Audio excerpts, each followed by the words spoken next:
Okay, so I'm just going to go ahead and introduce myself. So my name is Shelby Valentine. I am a prevention specialist with Brandywine Counseling and Community Services. And essentially, what we do is just travel literally up and down the state of Delaware.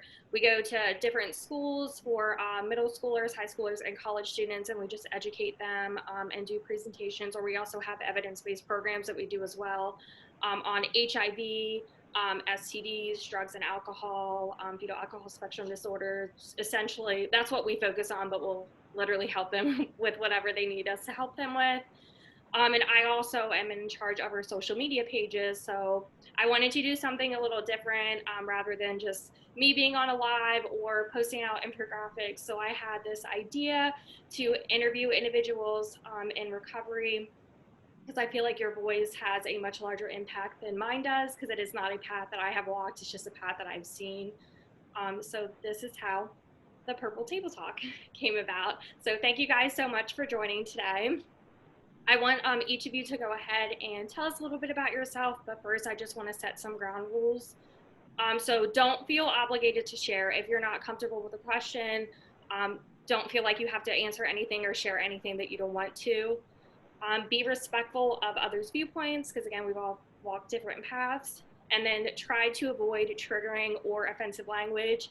And Tanner corrects me all the time, so feel free to correct me if I'm not saying something either correctly or something that may be offensive. It's definitely wasn't my intention, so I do appreciate when people correct me on that. So, Logan, I'll let you start us off. Well, I'm Logan Hall. I am in recovery. My clean date is September 1st, 2015. So coming up on 5 years. I currently work as a substance abuse counselor at PSI in Dover. I also worked at Connections for a bit. The program I'm at now is a residential program. That's where my heart is. I love the residential stuff. But yeah, that's my intro. Tanner, you want to go ahead? Sure. My name is Tanner Pulse, and I'm a recovering alcoholic, but equal opportunity offender when it comes to other substances. I, by the grace of God, have just celebrated just over a month and a half ago, 3 years of sobriety. My line of work day to day is really policy oriented. And I've been fortunate enough for probably the past 3.5 years to really dive deep into substance use disorder and chronic persistent mental illness policy, and really been able to help advocate from really a recovering addict's perspective for some of those change policies. Kim, you want to go ahead? Sure. So my name is Kim Jones. I am currently the Division Director for Gaudenzia's Delaware programs. We have a continuum of care in Delaware that includes 3 residential treatment programs located in Newcastle County and in Sussex County, as well as a transitional housing program, a sober living program for women with children, and then an outpatient program as well. I too am a person in recovery. I got clean towards the end of March in 2012, so I guess about 8.5 years now. Also by the grace of God, and I was also an equal opportunity offender when it came to using both drugs and alcohol. So I like the way that Tanner put that. So I'm very grateful to be here today. Thank you for inviting me. Yes, I'm very happy to have you guys here. So we'll go ahead and jump right into it. So again, I definitely think your voices are going to be a lot more powerful than mine. So would you be willing to share a little bit about your life when you were in active addiction, perhaps your rock bottom, if you did have one, and what your life is like now? Is that just to anyone? Yep, anyone that wants to go ahead. Okay, I'll start if that's okay.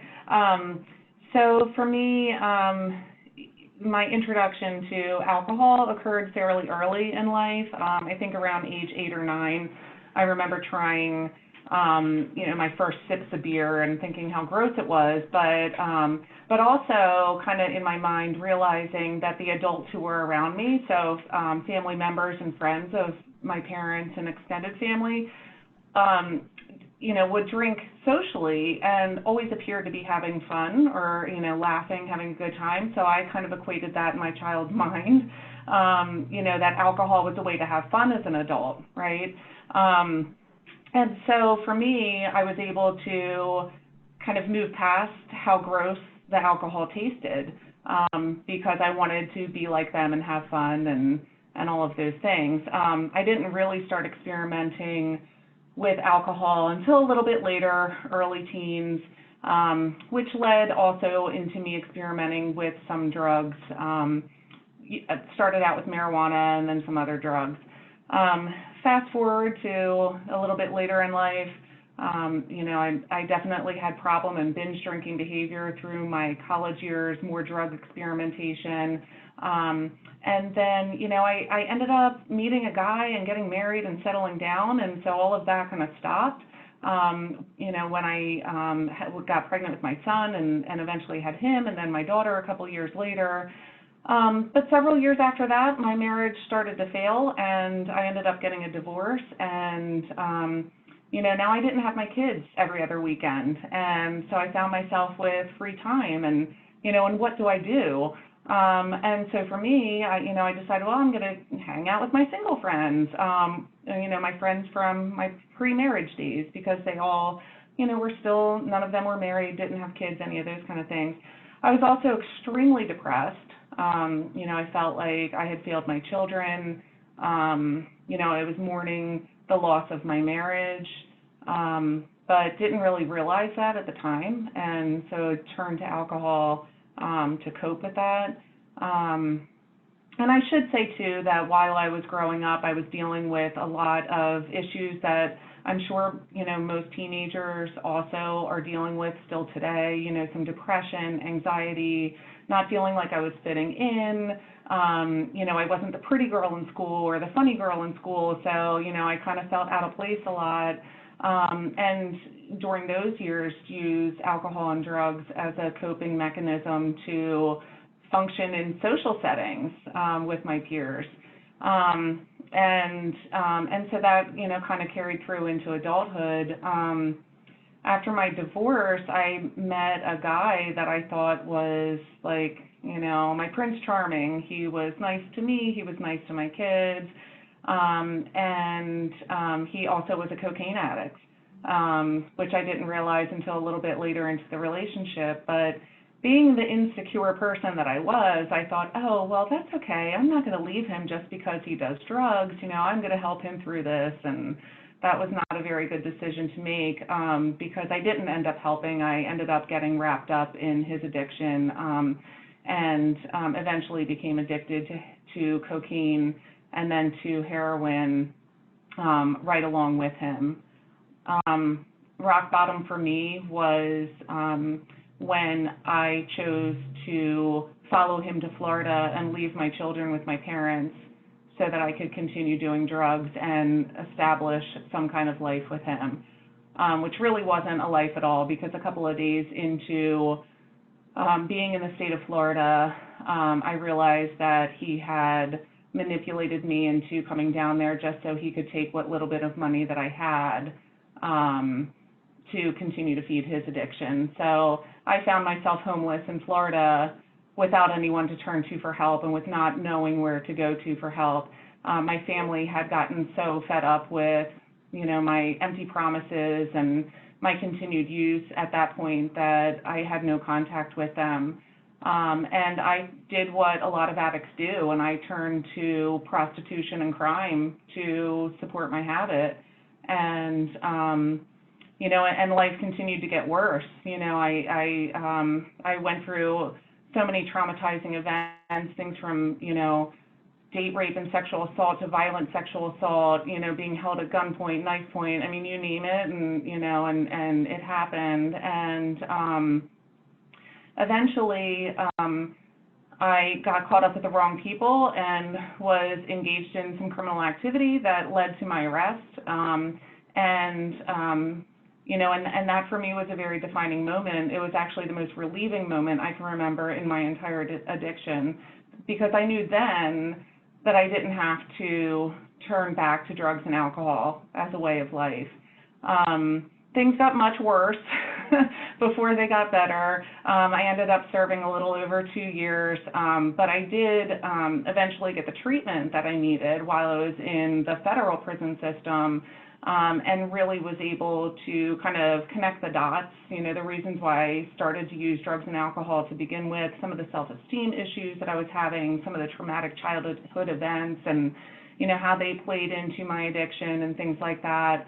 And was really able to, with the support of a lot of people, turn that around so that eventually I could start working in this field and start contributing to the solution, and start helping other individuals who were dealing with substance abuse issues and trauma issues and all of those sorts of things.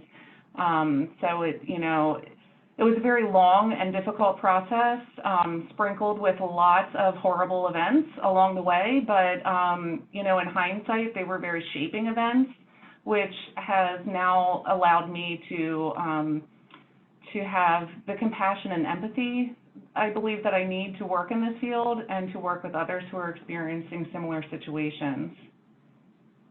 Thank you. Logan or Tanner, would you like to share? I can go ahead. I don't know why I've shared my story so many times and I still get nervous every time, you know. So I was raised by a single mother, very similar to like what Kim said, you know, seeing people socially drinking, and it was just the norm, you know, parties and drinking and things like that. It was the norm growing up, and I was the perfectionist kid that played all the sports, was in band, in choir, straight A's, never in trouble, the whole 9 yards. And I had my first drink at 11. Alcohol was the first drug I picked up and the last drug I put down. And you know, it was a one-time thing. I had eczema and that was that. I don't remember enjoying it or anything. It was normal to me, right? So flash forward to probably like senior year of high school, freshman year of college time frame. First time out of the house unattended, and I lived the college life, you know, parties on the weekends, playing sports, the whole shebang. And I ended up getting injured. I was going to college to play field hockey on a scholarship, got injured, and I couldn't play anymore. And like growing up, I kind of always felt like I didn't quite fit in anywhere, like almost like that imposter syndrome. Like, okay, I fit in with these people, but they're gonna find out I shouldn't be here. I just always remember feeling slightly off. I swear my first drug really was probably fantasy, you know, living in this fantasy world that I made up. But yeah, so I got injured in college, couldn't play hockey anymore, transferred to University of Delaware. And from there it was off to the races because partying was that's just what you did. And I could not hang. I'm not one of these functioning drinkers that can drink and still get up and go to class and function. You know, I watched all my classmates be able to do that, but I couldn't. Everything that I did was to the extreme. It's that perfectionist. And if I'm going to be a partier, I'm going to be the best partier. Not too long after I started at University of Delaware, I dropped out. And I was still living there, but I wasn't going to any classes and kind of fell into this funk. In hindsight, I had some mental health stuff, anxiety, depression, same kind of stuff going on. And drinking was my way of self-medicating. And I ended up moving back home with my mom and started dating this guy who had just gotten out of rehab in California. And he was the first person to introduce me to heroin. And shortly before him and I met up, I had my first experience with sexual assault. And there was a lot of trauma in my childhood, which at the time I thought was just part of life, right? I didn't identify it as traumatic incidents.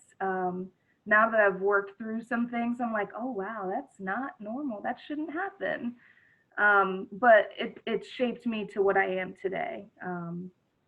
But anyway, so as soon as I tried heroin for the first time, I was sadly in love with it. That was my first real love. And I thought that it was going to help me to be more social. It took away my pain. It made me forget about the depression, the anxiety, all of these things. And in my mind, the state that I was in, I thought it was fabulous. Um, I was not aware, like, I remember we had the DARE programs in school growing up, and they teach you drugs are bad and this, that, and the other. And I was into DARE. Like, I remember getting certificates, and I had the t-shirt and the fanny pack. But for some reason in that moment when I tried heroin for the first time, all that went out the window. I totally forgot about all the terrible things they said would happen if you did it. Um, and, you know, once I was involved with that whole lifestyle, um, in the beginning, it was fun. You know, it was something that we did together as I had a group of friends and we all, and it sounds crazy to me now to say we socially did heroin. But that turned into using needles. That turned into sharing needles. That turned into smoking cocaine. That turned into any drug you put in front of me, yes. Um, there was no drug of choice besides more. You know, that my drug of choice was getting more.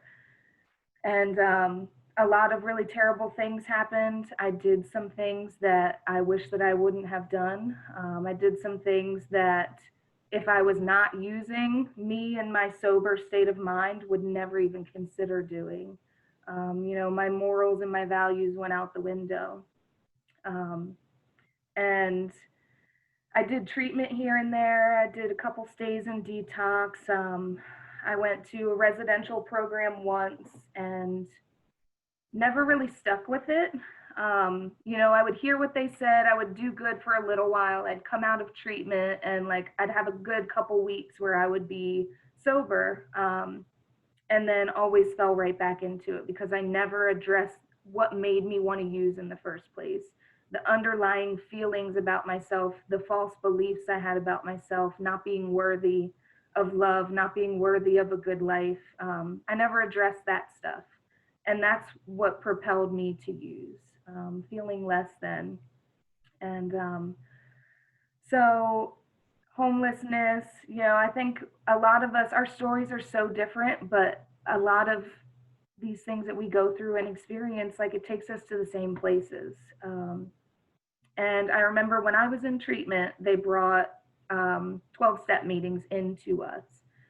And I remember looking at these people who claimed that they had like years clean, right? And I'm like, you're probably on something though. Like you still drink on the weekends, right? You figured out a way to do that. I just didn't buy into it. I didn't believe that people could truly be free of all substances. It didn't click for me. And the last time I got out of detox, I kind of started going to meetings and trying things, still doing it my way. I wasn't willing to surrender to the fact that I was an addict and I can't use successfully. So my rock bottom was getting arrested for my second DUI. I also got some other heavier charges, terroristic threatening and some other, you know, assault, more violent related offenses on that last arrest. And in the same day, I also lost my job and my car. And the person I was dating packed up all their stuff and moved out, all within 12 hours. This happened. And I think it was at that point that I was like, because by this time I had quit the heroin, I had quit the heavy stuff. I was just drinking alcohol. But the kind of addict I am, I can't just drink alcohol. And I think that's when it really hit me that I needed to be free from everything in order to be successful and in order to care about myself again, because at that point I didn't. And so I dried out that first night. The following day, I hit 2 12-step meetings, and I've been doing those same 12-step meetings since then. Now, do I go as much now as I did when I first got clean? No, I don't.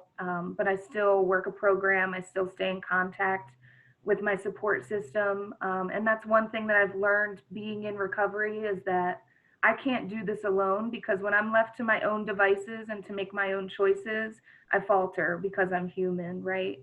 Um, and, it's been a long road of working through that trauma, peeling back the layers of why I wanted to escape.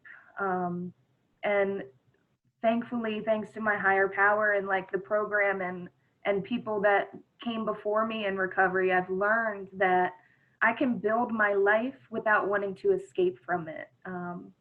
So that's what I do now. I got the bright idea the last time I was in detox that I want to be a counselor. I want to give back. And I think I had about 9 months clean when I decided to go back to school. I got 2 degrees and now I'm working in the field and I'm able to. I thought that it was about helping people and saving people, right? But I realize it's about showing them the mirror and encouraging people to reclaim their lives and reclaim the confidence to be able to live life without having to use. And I'm just really grateful that I'm in a position to be able to give back in that way now. And yeah, that's my story. That's awesome. Thank you. Tanner, would you like to share? Sure. Kim and Logan, thank you both for sharing your stories. I always find it so interesting that regardless of our backgrounds, there are common threads to every story. I always joke with folks and tell everyone that I was a perfect Catholic boy growing up until I went to college. And I'll never forget the very first night that I had a sip of alcohol, and it was in college, and it was during preseason. I was a college soccer player about 65 pounds ago, and okay, maybe about 80 pounds ago. But I remember it was preseason, and it was the very first sip, and we were off to the races. And through that first semester of college, I discovered drugs, sex, rock and roll, really, ultimately. And it made me feel so alive. And I felt as though I was the center of attention in every party, in every environment that I entered. And ultimately, school was really easy for me. I was able to do it in 3 years, got a couple degrees in those 3 years, high GPA, student government president, really, all easy. What I lived for was every single night and the drinking. And that's really what my schedule evolved around. I went on to grad school, again, really quite easy. Graduated first in my program, really had no issues. Sorry. But during my grad program is when I lost a really influential person in my life, and that was my stepfather, who was a true father figure and role model to me. And give me 1 second. I'm going to try to quiet him down.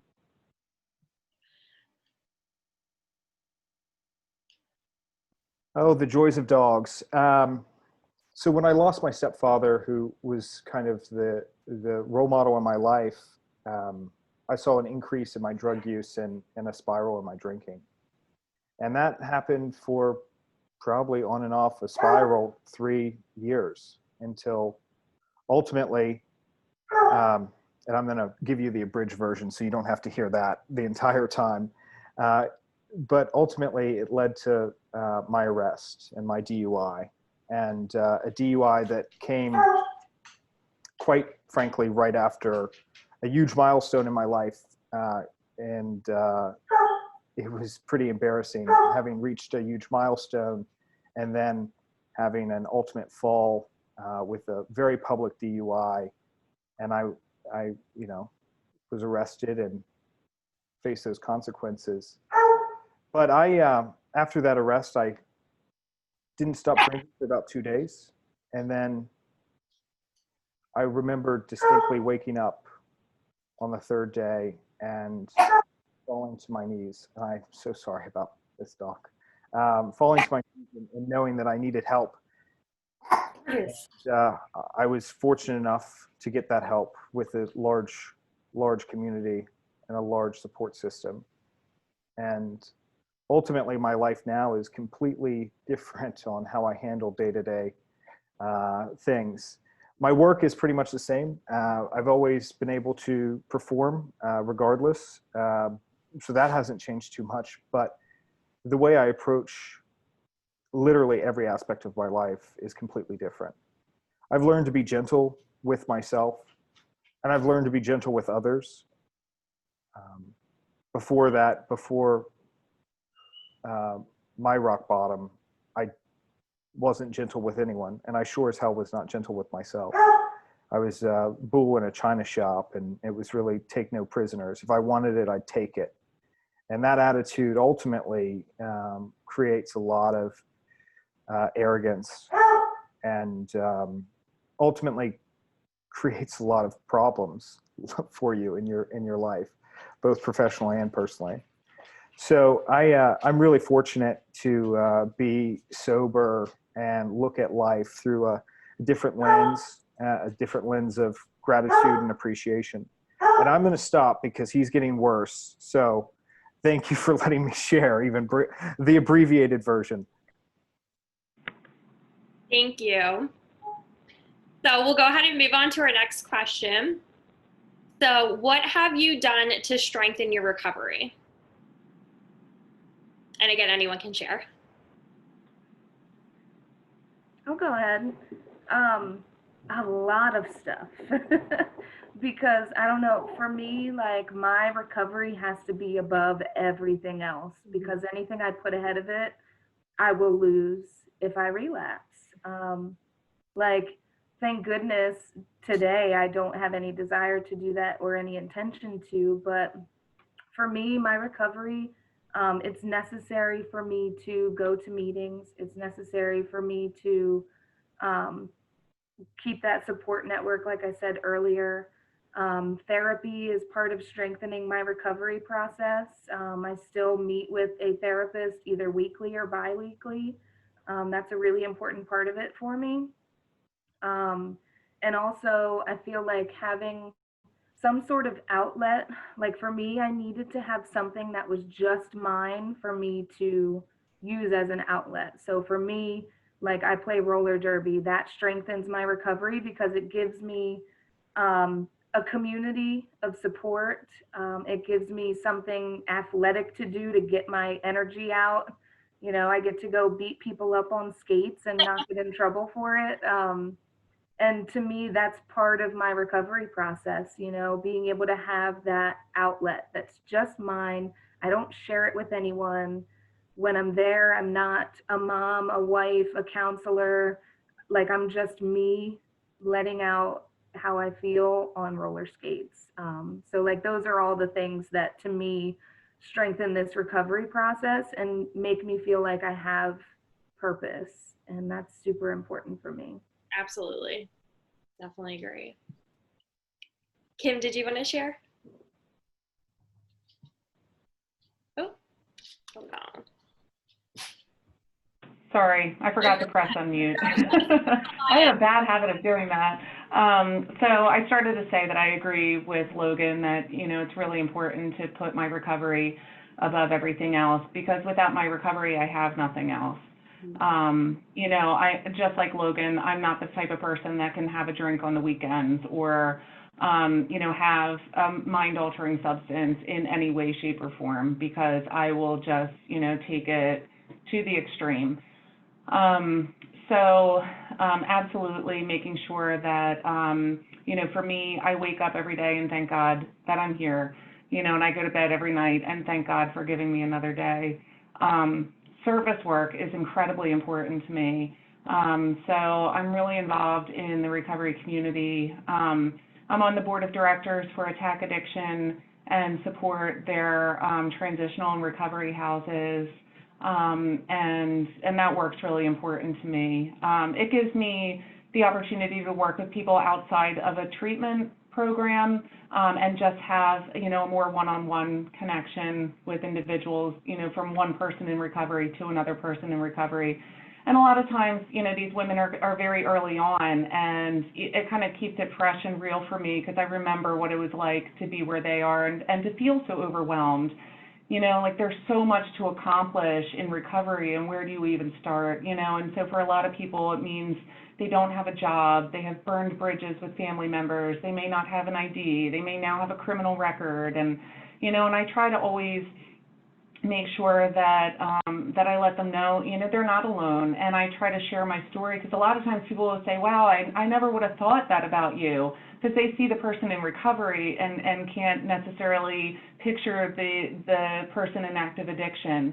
And that's why I try to talk so openly about the really hard stuff, because it's important for people to know that they're not the only ones that have gone through those experiences, or, you know, maybe be able to look at me and say, you know what, wow, Kim, you know, shared something that is really very personal and, you know, a really vulnerable type of thing to be open about. So, you know, maybe I can start sharing about myself too. So that's always, you know, kind of my goal. You know, I stay active in my church. I'm part of a really amazing church family that brings me incredible joy and passion and, you know, just an opportunity to have a relationship with God that I wouldn't necessarily otherwise have. And then beyond that, like Logan, you know, I do try to have something just for myself as well. So I work out at Dun Dun Fitness in Middletown and, you know, get my butt kicked basically every day, but in a very good way. And it reminds me I still have a lot of work to do, but in that experience, I have a support network that, you know, is outside of the rooms and outside of, you know, recovery. And so it kind of brings a different aspect and element to my life, which is amazing. So while my husband's handling that, we'll go ahead and move on to the next question. And this one's a little bit tough. So again, if you don't feel comfortable sharing, you definitely don't have to. We work closely with individuals in active addiction because we do have a drop-in center at most of our locations. So we hear a lot of stories, and we tend to hear stories of things that they're not necessarily proud of. So how do you cope with any shame that you may have from things you have done or have done to others, and how has sobriety helped you overcome that shame? I'll go ahead and start since I am not on mute. So, you know, I think shame and guilt are, you know, they're obviously very real feelings that that we experience, and not just, you know, people who are in recovery or who are struggling with active addiction. I think, you know, many of us, no matter what we're going through in life or have gone through, struggle with those feelings at one point or another in life. So for me, you know, I try to keep in mind that, you know, these were shaping moments for me. You know, they resulted in who I am today. And, you know, and I learned in, you know, I don't remember if it was outpatient counseling or just in the rooms or from somebody else in recovery, but they kind of had this, you know, they had this kind of saying about, like, you know, if you're driving a vehicle and you're only looking in the rearview mirror, you know, what's going to happen to your car? Well, eventually you're going to crash head on into something. You're going to run off the road, into a ditch, whatever. You know, and so the idea is that you look ahead, you know, of what's kind of, you know, right in front of you and what's to come, and you just glance back occasionally to make sure there's nothing, you know, on fire back there, right? There isn't some kind of big explosion. And so it's easier said than done. You know, I certainly have my moments and can easily bring myself back to that place where, you know, my son was about 9 years old, standing in the driveway and says, "Mommy, please don't leave me. I need you." And I looked him straight in the face, my own child, and said, "Curtis, you'll be fine." And I got in the car and drove away. You know, and sometimes I can talk to you just like I did right now and not break down in tears. Other times I'm sobbing like a baby. You know, when I talk to my son about it, he's like, "You're stuck on this still? Haven't, you know, we got over this years ago, Mom." You know, and that kind of reminds me, like, you know, it certainly was a horrible moment in my life, and I never want anybody to experience, something like that.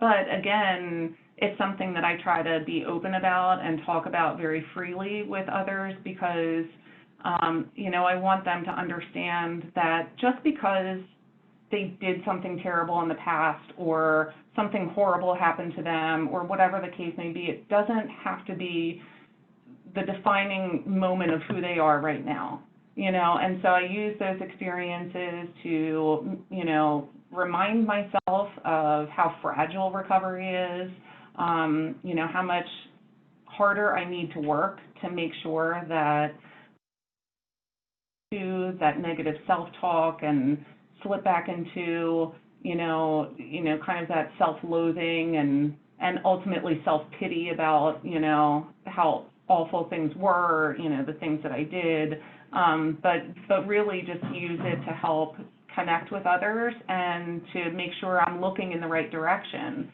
and not constantly on the past. That's awesome. That's a really good way of looking at it. Logan or Tanner, would you like to share? Sure. Yeah, I mean, Kim kind of nailed that one. I think for me, it was like when I first came into a 12-step program, and like, I'm not saying that that's how it needs to be for everyone. There's a million different ways to recover, right? But in my experience, going into that room and hearing somebody tell my story, hearing somebody share exactly the same things that I did, that I went through, that I experienced, the nasty, dirty, ugly things that I thought about myself, and hearing them talk about it and say, hey, this is my experience. Here's how I got through it. Here's how much better my life is now. Being able to hear other people share their experience is what kind of made it click to me that, like, I don't need to live in guilt and shame anymore. And is it a struggle still? Yeah, that's why I still go to therapy. Is every day great and I think I'm just like the best thing since sliced bread? No. But it's a heck of a lot better than I used to be, and realizing that I think when I was in treatment, they kind of went into the way that addiction impacts your brain, right? The way that it rewires your brain, it makes it impossible for us to make sound, good decisions, and realistically and scientifically speaking, it can take up to 5 years for the brain to fully repair itself. So realizing that, like, hey, I'm not just a messed up individual. I don't have a moral failing. My brain is literally wired to make bad choices. And that's not to absolve myself of what I've done, right? It's not to say, oh, it's not my fault. But just understanding that my brain doesn't function, I like to say earthlings. My brain doesn't function as a non-addict person, and that's okay. Being aware of that is the first step into me being able to be a part of the solution and being able to move away from that guilt and that shame of the things that I've done and the things I've experienced. And a big, big moment for me, because I was that kind of addict who blamed myself for the things that happened to me, right? The times that I was quote unquote victimized, the times that I was abused, I took on all the blame in that. And another big like healing moment for me was realizing, what is my stuff that I'm responsible for? What's my role in this? And what is their stuff? What was their role in it? And being able to separate the two, own up to my mistakes and move past them, and to not take responsibility for the bad people that did bad things in my life. And I think being able to separate those two was just like this light bulb moment that, wow, I don't have to take on the responsibility of everything that occurred to me in my life. So I definitely think that being a part of a community where we can share our experiences with each other, we can hear that we're not alone in these situations and what we're going through, That's a beautiful part of the recovery community to me, and it's a huge piece of the healing process as well. I love that. Tanner, would you like to share? I call them weirdos, people who can drink normally, but I like earthlings. Or that's good. Is that what your term was, Logan? Earthlings? Yeah, earthlings. Sometimes I call them muggles too, but I don't know if the Harry Potter reference would go over as well. I like that. That's good. So I wish, I mean, Kim and Logan nailed the response.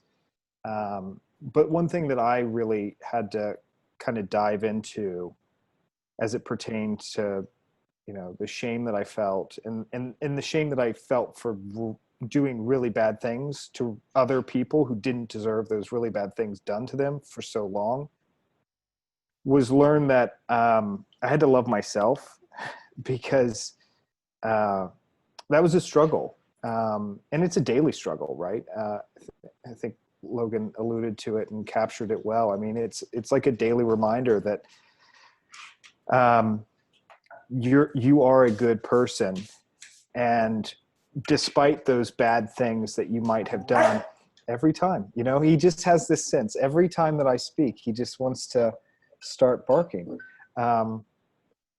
So I view it as, I approached it early on in recovery like it was an onion. So I wanted to like peel back the layers of the onion, and I equated that to like the shame and hurt that I did to other people. But what I realized was I wasn't actually getting to the core issue, which is self-love and learning how to be really kind to myself, and seeing that, yeah, I did really bad things to so many people, and I screwed up and I lied and I cheated, and, you know, the list goes on. But ultimately, you're able to be redeemed if you put in the work.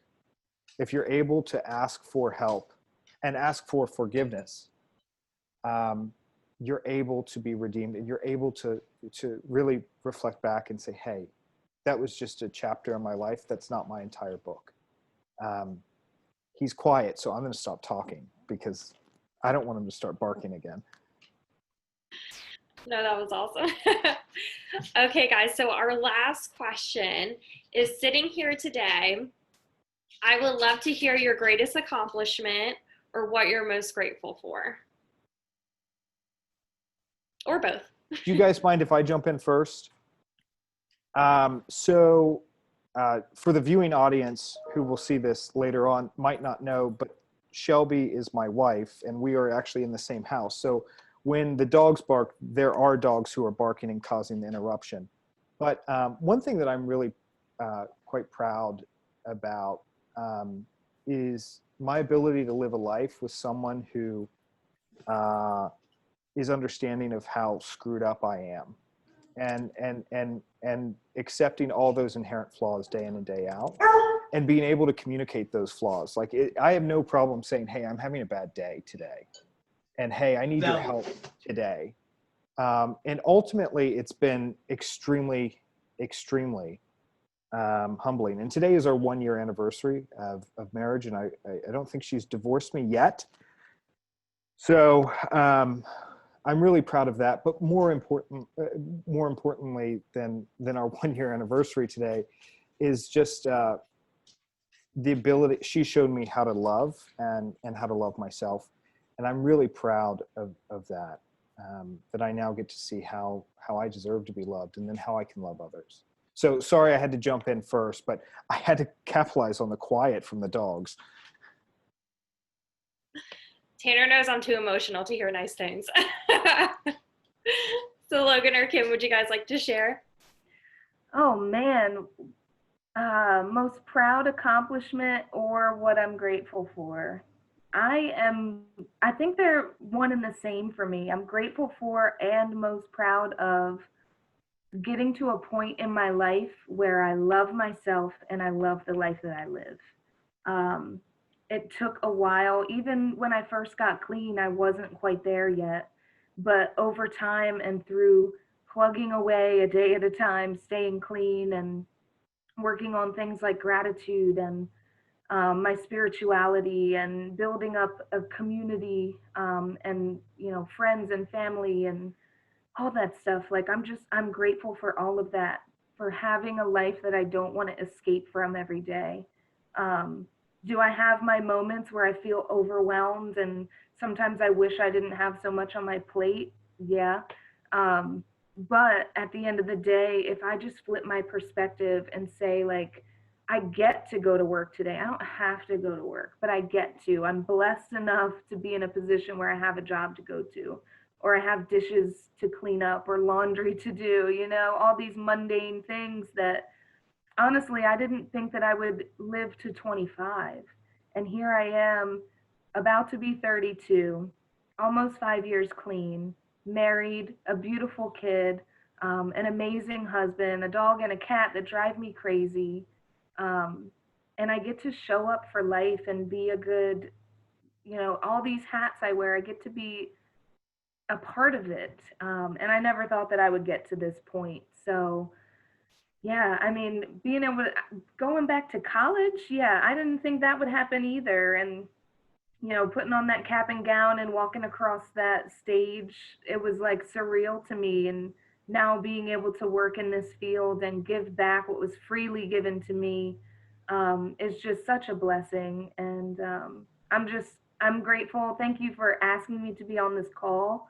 That's a blessing in itself, being able to be a part of this recovery community and give back, and hopefully encourage the next person to either not ever pick up, or to realize that, hey, if you're stuck in this cycle, you don't have to be anymore. There are ways we can help you. There are ways we can show you to help yourself. And you are worth it to live this life. It is possible. If I would have, like, when I first got clean, or even before, if I would have said, yeah, this is what I think I'll accomplish in my first 4.5, 5 years clean, I would have sold myself short tenfold. So I'm grateful to live a life that I love now. I love that. I'm grateful that you're here too. Thank you. I'm going to have a hard time following Tanner and Logan, but first, congratulations, Shelby and Tanner, on your anniversary. That's really awesome.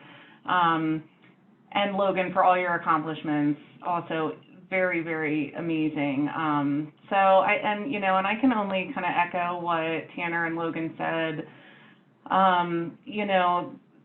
The thing I'm most grateful for is the moment I'm in, because no matter how overwhelmed and stressed I feel, which is like pretty much every day, I'm like, super overwhelmed. How am I going to do all this? But these are the problems that I dreamed about having when I was sitting alone in a jail cell, or while I was living in someone's shed in a backyard in Florida, without running water and without, anything, access to food or shower or anything. And I never thought that the problems I would have today would be even possible. There was definitely a time in my life where I didn't think I would even see my children again until they were adults, and would they even want to see me?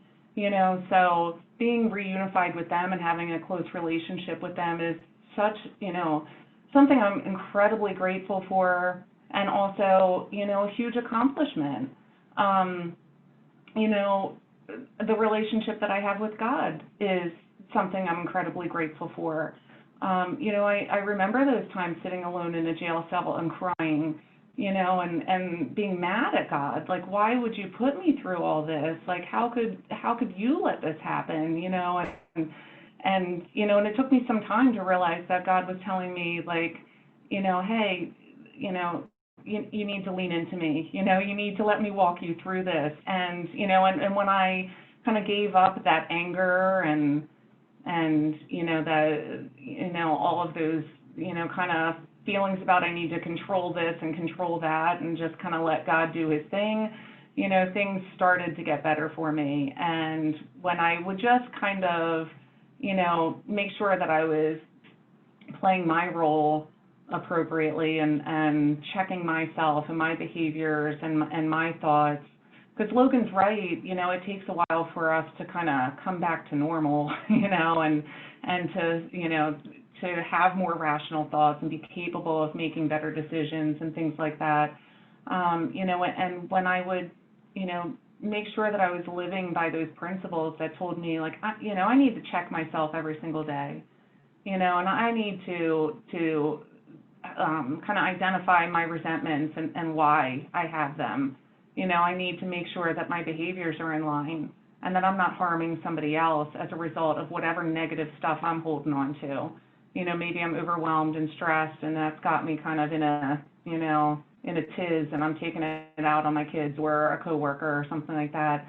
But, you know, kind of, you know, being aware of those things and checking it at the door. And like Tanner said, not being afraid to ask for forgiveness, you know, and being able to humble myself and say, you know, I did some really messed up things, and I don't know how to apologize, you know, I don't know how to ask for forgiveness. And I think, you know, by and large, my experience has been that when we come to someone else from a place of humility and from a place of honesty, that generally speaking, people are willing, you know, to forgive, and they're willing to accept that, you know, we've closed that chapter in our book. There's many more chapters to come. So I like that Tanner brought that up. You know, and so, you know, again, for me, the gratitude comes with the moments that I'm here to enjoy my children and my parents and my friends and the people that I've met along the way, and the opportunity to meet Logan today and to, you know, to share some experiences with other people. That's amazing stuff, and I think it brings humanity to the situation and to our experiences. And ultimately, we're all kind of looking for a connection, you know, to a person, to an experience. And I think that when we share openly, it helps to bridge that connection and make it solid, which is a really amazing experience that I don't think I would appreciate if I weren't in recovery quite as much. You know, and again, I think, you know, the most, you know, kind of biggest achievements for me really is hearing my kids say, "Mom, I love you." You know, nothing's ever going to top that. That is so great. Thank you guys so much. I don't even know how much to thank you guys. Like, I can't put it into words, but thank you so much for joining today. Thank you so much for being a part of this with me. This is our very first episode, so I'm super excited. I'm so excited that you guys are able to be a part of this. And that's the Purple Table Talk.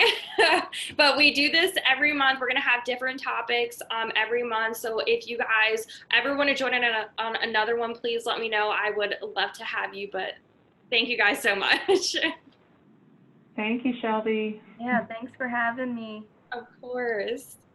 Thank you, Shelby. Sorry I was late. No, you're okay. Like I said, I do these every month. So if you definitely want to get on another one, go for it. I would love to have you on there with me.